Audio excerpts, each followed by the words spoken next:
Il est des histoires qui, bien que profondément personnelles, résonnent avec une force universelle. Des récits de trahison et de résilience qui nous rappellent que la dignité est une forteresse que nul ne peut prendre, sauf si nous lui en donnons la clé. Celle que nous allons vous conter aujourd'hui est l'histoire d'une femme nommée Kyoma. Kyoma avait 28 ans. Elle portait en elle une beauté tranquille et gracieuse, et sa démarche était celle d'une personne qui avait appris à se tenir droite, même lorsque la vie s'acharnait. Enceinte de 7 mois, son ventre s'arrondissait fièrement sous la douce robe crème qu'elle portait ce soir-là. Son sourire était facile, mais jamais naïf. Et quand son regard se posait sur vous, il vous donnait l'impression de voir au-delà des apparences. Kyoma avait attendu de longues années un amour en qui elle pourrait placer sa confiance. Elle croyait l'avoir enfin trouvé en la personne d'Abuka.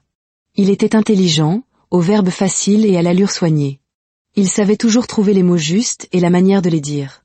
Avec lui, elle se sentait en sécurité. Il la faisait rire. Il serrait fort ses mains lorsqu'elle exprimait ses craintes face à l'accouchement, lui murmurant des mots comme « Tu es mon univers tout entier ». Demain, ils allaient se marier. La maison familiale bourdonnait d'une joyeuse effervescence. Des cousins couraient dans les escaliers, des tantes coiffées de foulards faisaient frire du poulet dans la cour, et quelqu'un criait depuis le couloir pour savoir qui avait rangé les lingettes pour bébé dans la glacière. C'était un chaos vibrant et heureux. Assise sur le bord du lit de sa chambre d'enfant, Kyoma massait doucement son ventre en cercle lent. Son voile blanc, suspendu à la porte, attendait le lendemain. Linda, sa cousine, entra sans frapper, comme à son habitude. Mâchant un chewing-gum, elle s'assit à côté de Kyoma. « Alors, tu vas rester assise ici jusqu'au matin? Tu ne comptes même rien faire de spécial pour ton futur mari ?»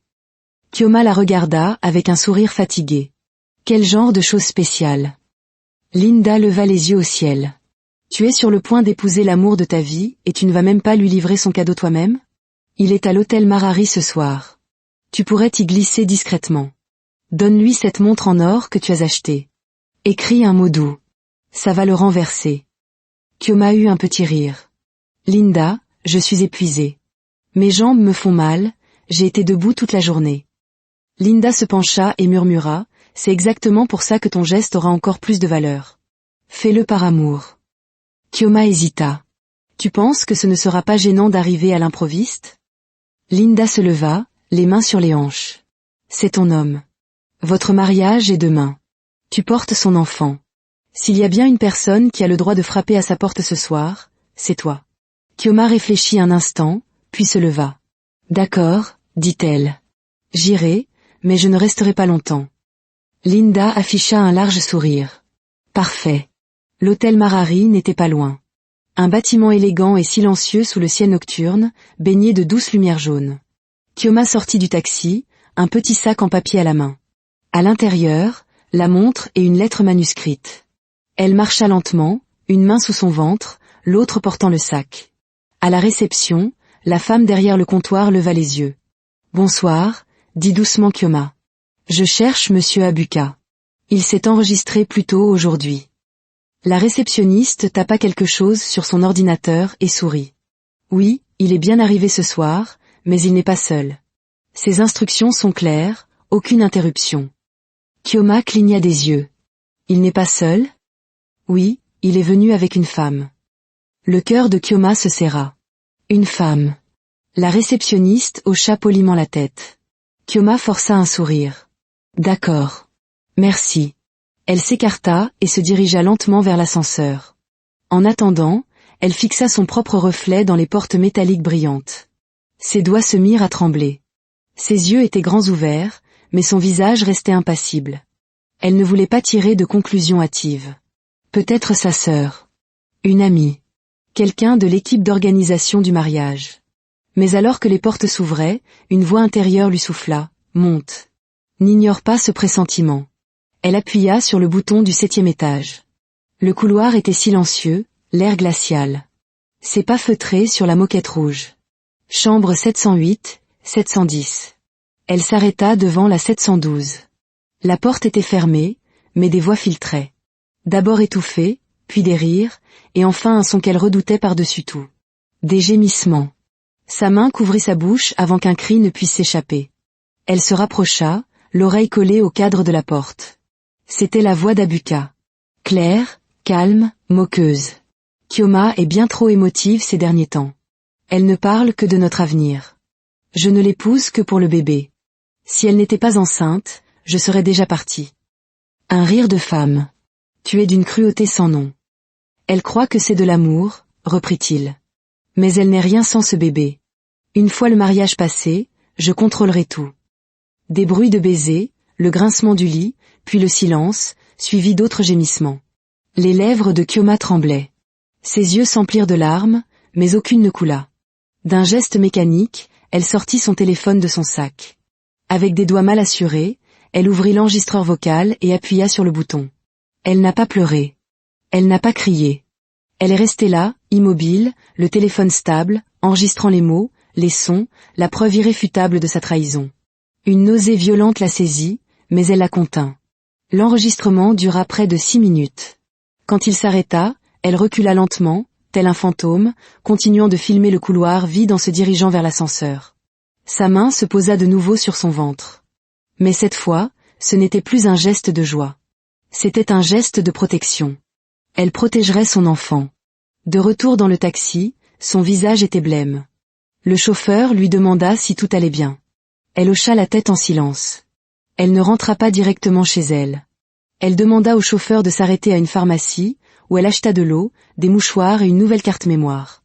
Elle y copia l'enregistrement, puis envoya une sauvegarde sur son propre email. Elle resta assise dans la voiture pendant 5 longues minutes, respirant profondément.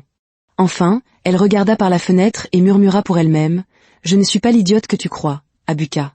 Demain, je te le prouverai. » Kyoma ne dormit pas de la nuit. Allongée sur le côté, les yeux grands ouverts dans l'obscurité, elle fixait le mur. Elle avait réécouté l'enregistrement en boucle. Sa voix, les rires, les gémissements, les mensonges. Il n'y avait aucune erreur possible. La douleur était aiguë, mais elle ne la brisa pas. Elle serra son ventre et chuchota à son enfant, « Je te protégerai. Je te promets que plus personne ne se servira de toi pour me faire du mal. » À 5 heures du matin, elle se leva. Son esprit était d'une clarté de cristal. Au lever du soleil, la maison était déjà en pleine effervescence. Les femmes épluchaient les ignames, le décorateur arrivait avec ses rubans, et la musique gospel s'échappait des haut-parleurs près de la cuisine. Kyoma se déplaçait comme une ombre au milieu de l'agitation. Silencieuse, concentrée. Elle s'isola dans une chambre et composa un numéro. La voix grave de son oncle Lydia répondit. « Kyoma, tout va bien ? » « Non, monsieur. J'ai besoin de votre aide. S'il vous plaît, ne posez pas de questions.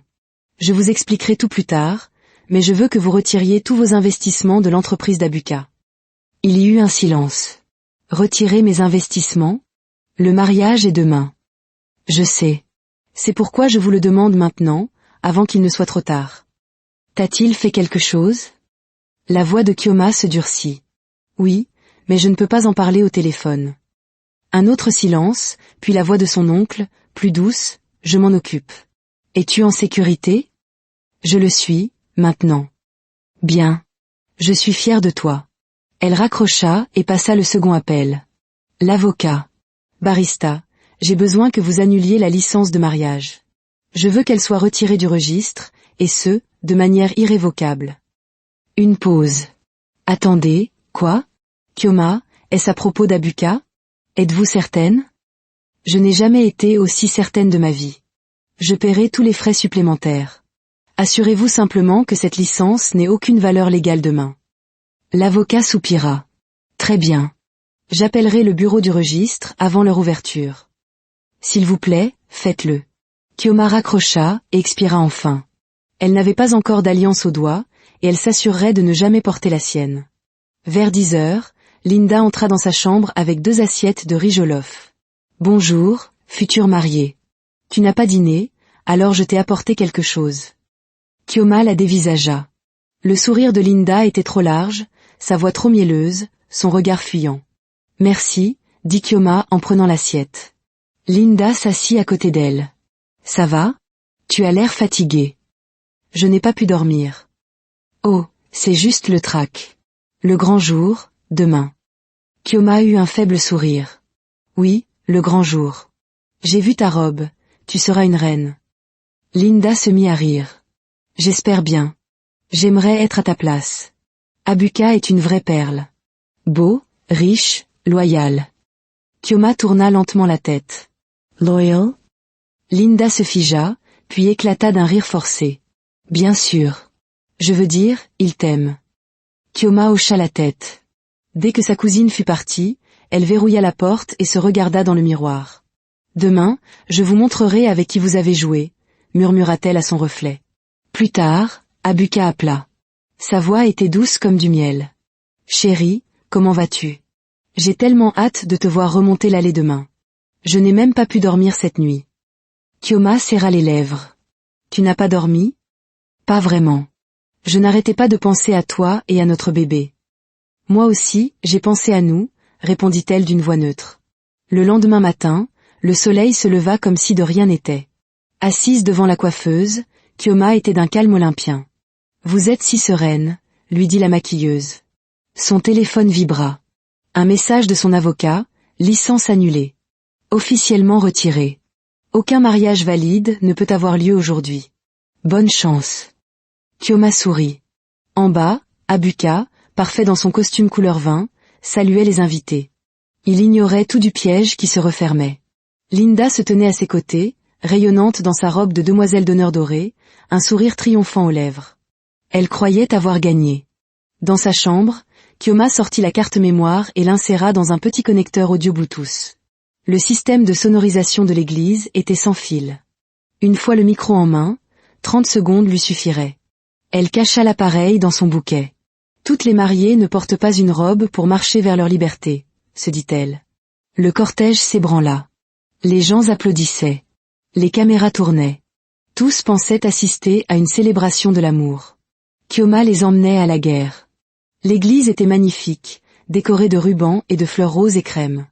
Une grande bannière proclamait « Bienvenue au mariage d'Abuka et Kyoma ». Dehors, Abuka se pavanait. « Tu as de la chance, mon frère. Kyoma est une femme exceptionnelle », lui lança un ami. Abuka rit aux éclats. « Je vous l'avais bien dit. Quand un homme sait ce qu'il veut, il l'obtient. » Pendant ce temps, dans la voiture nuptiale, Kyoma était immobile comme une statue de pierre. Son père lui murmura « Es-tu prête, ma fille ?» Elle se tourna vers lui. « Oui, papa. Je suis prête. » La portière s'ouvrit. Elle descendit, et l'atmosphère changea. Tous les regards se tournèrent vers elle. « Elle est sublime », chuchotaient certains. Elle marcha avec une lenteur délibérée, le visage calme mais indéchiffrable. En la voyant entrer, le visage d'Abuka s'illumina. Il se pencha vers son témoin. « Elle est venue. Je commençais à croire qu'elle changerait d'avis. » Kyoma remonta l'allée, les yeux fixés sur Abuka. Elle n'adressa aucun sourire, aucun signe de la main. Arrivée à l'hôtel, son père la confia à son futur mari. Le pasteur Ben prit la parole. « Nous sommes réunis aujourd'hui pour célébrer l'amour, l'union de deux cœurs. » Puis vint le moment des vœux. Abuka prit le micro. « Kyoma, dès le premier jour, j'ai su que tu étais spécial. Tu portes notre enfant, et chaque jour, tu portes une plus grande partie de mon cœur. Je te promets de t'aimer, de te protéger. Pour toujours. » L'assemblée applaudit. Linda, au premier rang, souriait discrètement. Le pasteur se tourna vers Kyoma. « À votre tour, ma chère. » Kyoma prit le micro. Mais au lieu de parler, elle plongea la main dans son bouquet et appuya sur le bouton du petit appareil. Un grésillement parcourut les haut-parleurs. Une seconde plus tard, une voix résonna dans toute l'église. « Kyoma est bien trop émotive. Je ne l'épouse que pour le bébé. Si elle n'était pas enceinte, je serais déjà partie. » Le rire de la femme. La voix d'Abuka. Elle croit que c'est de l'amour. Mais elle n'est rien sans ce bébé. Une fois le mariage passé, je contrôlerai tout. Les gémissements. Les baisers. Les rires. Un silence de mort s'abattit sur l'église, bientôt rompu par des murmures horrifiés. C'est la voix d'Abuka? Qu'est-ce qui se passe? Abuka, le visage livide, tenta de reprendre le micro, mais le pasteur le retint. Kyoma, qu'est-ce que cela signifie? Demanda le pasteur. Elle se tourna vers la foule. Ceci, dit-elle calmement, est ce qui s'est passé la nuit dernière, pendant que j'étais à la maison, priant pour ce jour. Ceci est ce que mon fiancé faisait. Cet enregistrement a été fait au 7e étage de l'hôtel Marari, chambre 712. C'est là que mon fiancé et sa véritable amante ont passé la nuit. Abuka s'avança. Kyoma, ce n'est pas ce que tu crois. Elle le foudroya du regard. Pas ce que je crois? Tu t'es moqué de moi. Tu as dit que je n'étais rien sans cet enfant. Elle se détourna de lui. Et avant que quiconque ne demande qui est l'autre femme, ne cherchez pas plus loin. Elle pointa le doigt vers Linda. Voici ma cousine, ma demoiselle d'honneur. Et la femme avec qui mon fiancé a couché hier soir. L'église explosa. Des cris, une femme s'évanouit. Linda, pétrifiée, se recroquevilla sur son siège. Kioma retira son voile, la tête haute. Je suis venue ici aujourd'hui pour épouser un homme que je croyais aimer, mais le destin m'a offert la vérité juste à temps. Elle retira sa bague de fiançailles et la laissa tomber au sol. Je ne pleurerai pas aujourd'hui. Je ne fuirai pas. Je sortirai d'ici la tête haute pour élever cet enfant dans la paix. Seule. Elle se tourna vers la chorale. Vous pouvez commencer à chanter. Mais pas pour un mariage. Chantez pour la liberté. Puis, elle descendit l'allée, son bouquet toujours à la main, sa robe flottant derrière elle comme la traîne d'une reine partant au combat. Les invités, d'abord stupéfaits, se mirent à applaudir. Lentement, puis de plus en plus fort. La mariée ne se retourna pas une seule fois. Dehors, le soleil frappa son visage. L'air frais emplit ses poumons. Son bébé donna un coup de pied. Et pour la première fois depuis des jours, elle sourit. Dehors, sous le soleil ardent, Kioma se tenait droite. La force qui émanait d'elle n'avait pas besoin de bruit pour être entendue. La nouvelle se propagea comme une traînée de poudre. Le mariage est annulé. Elle l'a démasqué. Le marié la trompait avec sa propre cousine. À l'intérieur de l'église, l'atmosphère était glaciale. Abuka, tremblant, restait figé sur l'autel. Sa mère, Madame Mardu, se précipita vers lui. Abuka, qu'est-ce que cette folie? Dis-moi que c'est un mensonge. Il balbutia, maman, je ne sais pas de quoi elle parle. Elle le gifla sur l'épaule. Tu ne sais pas? Nous avons tous entendu l'enregistrement. Ta voix, ton rire cruel. Tu as déshonoré cette famille. Le pasteur Ben, la tête entre les mains, était assis en silence. C'était la première fois en 20 ans qu'il voyait une mariée anéantir son propre mariage sur l'autel. Pendant ce temps, Linda tenta de s'éclipser par une porte latérale. Mais deux femmes lui barrèrent le chemin. Tu ne vas nulle part. Après ce que tu as fait? Linda supplia, laissez-moi partir, s'il vous plaît. C'était une erreur. La première femme eut un rire amer.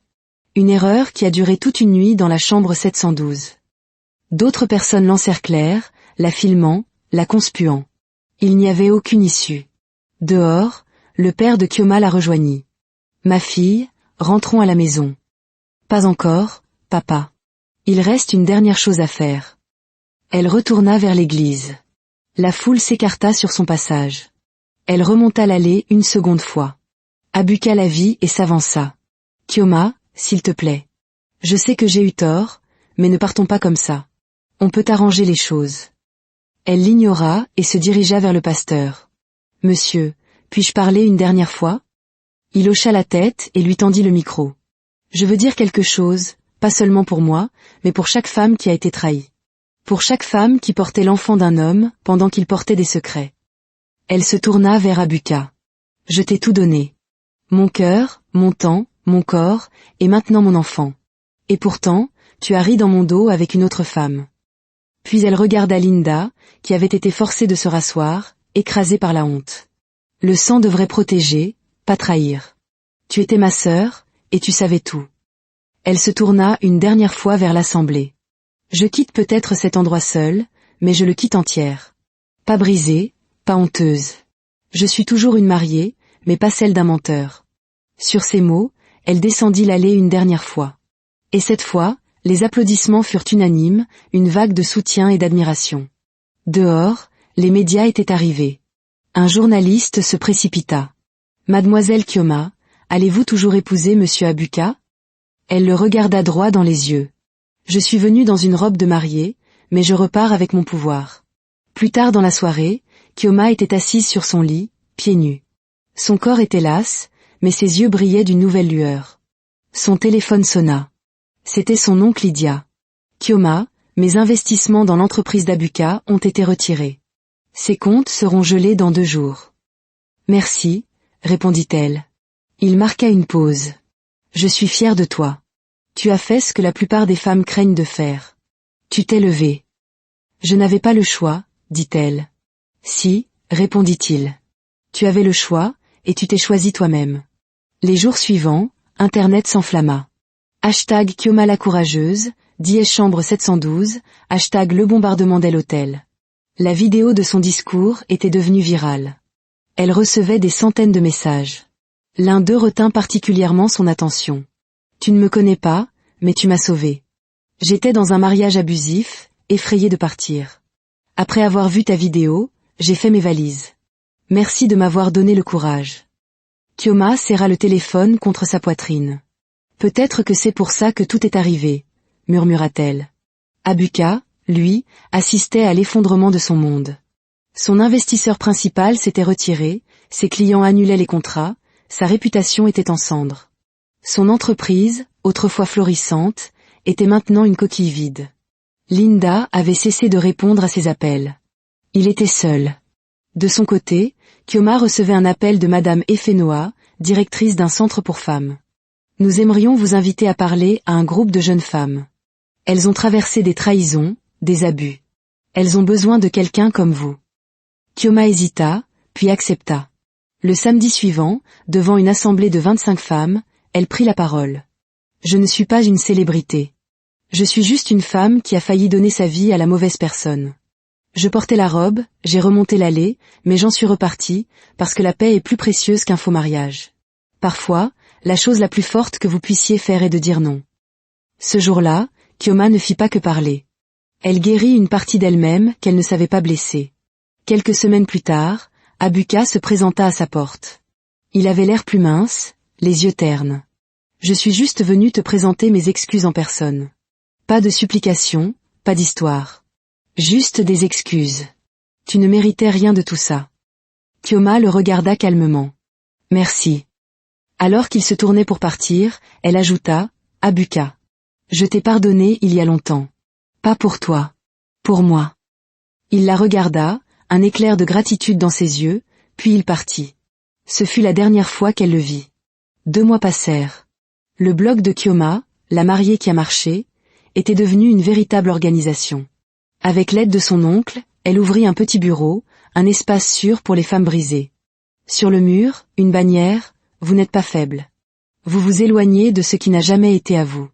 La nuit où le travail commença, il pleuvait à verse. Après des heures de douleur et de prières silencieuses, un cri puissant emplit la pièce. C'est une fille. Quand on la plaça dans ses bras, Kioma sentit une chose qu'elle n'avait jamais ressentie. Pas seulement de l'amour, mais un but. Ce bébé, minuscule et innocent, était sa victoire. Elle la nomma Amarachi. La grâce de Dieu. 1 an plus tard, Kioma se tenait sur la scène d'une conférence universitaire, Amarachi dormant paisiblement dans un porte-bébé sur sa poitrine. La salle était comble. Mon nom est Kioma. J'étais censée être l'épouse de quelqu'un, mais j'ai choisi d'être quelque chose de mieux, moi-même. Le fait de s'éloigner ne fait pas de vous une personne faible. Cela signifie que vous comprenez votre propre valeur. N'ayez jamais peur de partir lorsque vous n'êtes pas respecté là où vous êtes. La salle se leva et l'ovationna. Loin de là, dans un modeste appartement d'une pièce, Abuka regardait la vidéo sur son téléphone. Il savait qu'il avait perdu bien plus qu'un mariage. Il avait perdu le genre de femme dont on écrit des livres. Cette nuit-là, Kioma était allongée à côté d'Amarachi. Elle ouvrit son blog. Le dernier message disait « Chère Kioma, j'étais sur le point de mettre fin à mes jours le mois dernier, mais ton histoire m'a donné une raison de vivre. Merci. » Elle posa le téléphone, essuya une larme et embrassa le front de sa fille. « Tu m'as sauvé, mon enfant. Maintenant, je passerai ma vie à sauver les autres. » Un nouveau chapitre venait de commencer. Et cette fois, il ne s'agissait pas de mariage, mais de renaissance.